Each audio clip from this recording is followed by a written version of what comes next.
Hozir biz sizlarga ikki xil yorug'lik ssenariysini ko'rsatamiz. Mana bu issiq yorug'lik ssenariysi hisoblanadi. Demak, boshladik.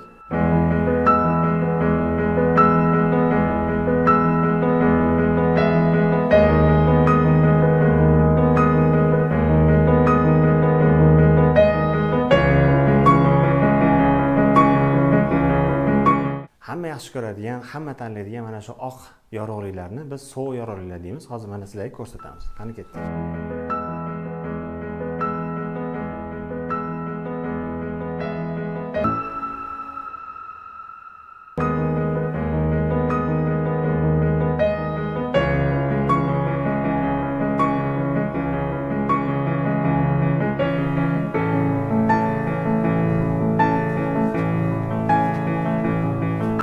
Sizga qaysi yorug'lik uslubi yoqdi?